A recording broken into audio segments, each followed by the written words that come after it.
Hey there world, welcome to another educational video with me, Jordan Maslyn. The topic I'd like to discuss today is the influence of media on politics. Now this influence has definitely evolved over the years, but now, more than ever, the media, in my opinion, has one of the biggest influences it has ever had.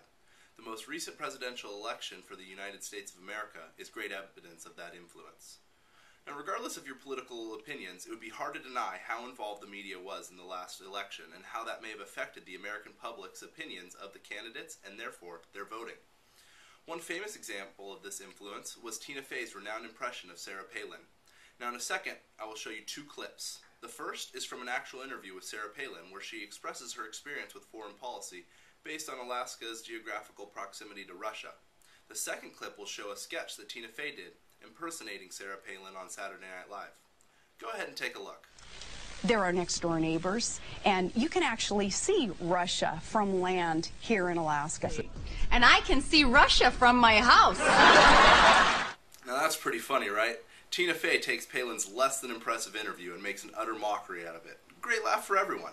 Next, I'd like to show you a clip featuring several interviews with American voters where they were asked what politicians said that they could see Russia from their house, which is actually the quote that Tina Fey, not a politician at all, merely a comedian impersonating one, said. Which said that they could see Russia from their home? Oh, that would be Palin. That woman, Sarah Palin. Palin. Oh, Sarah Palin. Palin. Palin. Sarah Palin. I can't think of her name right now. Sarah Palin? Sarah Palin. There we go. Sarah Palin. Sarah Palin. Palin. So from those several interactions, you can see that some of the voting public misremembers a politician as saying something unintelligent, which may have greatly reduced their opinion of Sarah Palin and therefore affected their voting. Now I'm sure we all know that depending on what news network you watch, which is probably based on your political affiliation in the first place, you will get pretty biased reporting. So let's take a look at what a group of voters know about some of the major political figures associated with the party whose candidate they are voting for. Do you know who Barney Frank is? No. How about Nancy Pelosi? No. How about Harry Reid? I've heard that name, but I don't know who that is. What do you think of Barney Frank? I have no idea who that is. Nancy Pelosi? She's pretty cool. Harry Reid? I don't know who that is. What do you think of Barney Frank? I don't know him. I don't know who Barney Frank is. What do you think of Harry Reid? Don't really know Harry Reid. I don't know Barney Frank. What do you think of Nancy Pelosi? I only know the name, I don't know the face. What do you know about Harry Reid? Nothing. What do you think of Barney Frank? Who? Harry Reid. Don't know that person. What do you think of Harry Reid? Who is Harry Reid? Barney Frank. Don't know him. What do you think of Barney Frank? I never heard of that person. Who is he? He's a congressman. How about Okay. Nancy Pelosi? I never heard of her. What do you think of her? I think she's a fair lady. Do you know if she's a Democrat or a Republican? No, I can't say that. I don't know for sure. How about Harry Reid? Haven't heard of him. And what do you think of Barney Frank? I don't really know him. How about Nancy Pelosi? Don't know her either. Harry Reid? Don't know him either. Apparently wherever they've been getting their information hasn't been too interested in reporting on Harry Reid, Barney Frank, or Nancy Pelosi. How much do you think they know about the negative aspects of Sarah Palin? Let's check it out.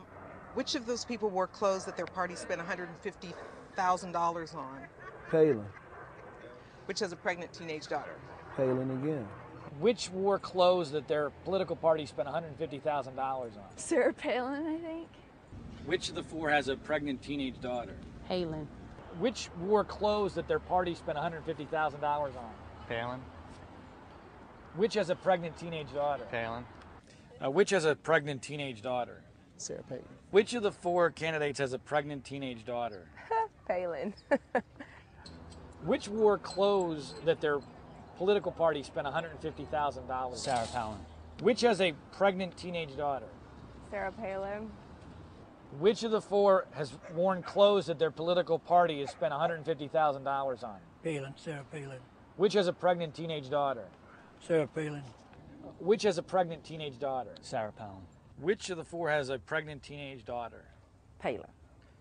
Which of the four wore clothes that their party spent $150,000 on? Palin. Which of the four wore clothes that their party spent $150,000 on? I know that was Palin. They made a big deal about that. But you gotta look pretty, right? Which of the four has a pregnant teenage daughter? That was Palin. Which of the candidates has a pregnant teenage daughter? Palin. So apparently it seems their source of information has been very interested in reporting the negative issues surrounding Sarah Palin. Now, no candidates get through an election without some dirt being dug up or some mistakes throughout their campaign. Even Obama fell victim to making some mistakes. One prime example is when he stated that he had campaigned in 57 states and had one more to go. For those who can't do the math quickly, that's 8 more states than are really in the United States. So here's that clip. I've now been in 57 states. I think one left to go. So now let's see how familiar these voters are with the negative aspects of their own candidate. Which claimed to have campaigned in 57 states? Sarah Palin? I don't know. 57 states? Probably Sarah Palin. 50. I have no idea. 57 states. I have no idea. I don't know. Is that Palin? 57. I don't know. Sarah Palin. 57 states. That sounds like something Sarah Palin would say. McCain. I'd put that on Palin. McCain. Wow, so all of them except 3 thought Sarah Palin had said that, probably because of their previous opinions of her intelligence based on what the media had said prior. 2 of them pinned it on McCain, and 1 was honest in just saying that he didn't know. Apparently, the media that these voters are digesting didn't focus too much on Obama's mistakes. So obviously, this is just a brief glimpse into the various ways the media can influence politics. It occurs on both sides of the political party spectrum, and depending on where you stand personally, you may think it is good or bad. But regardless of whether you think it is for better or for worse, there is no denying the impact that the media can have over the American public. Thanks for watching. This is Jordan Maslyn, and we will see you next time.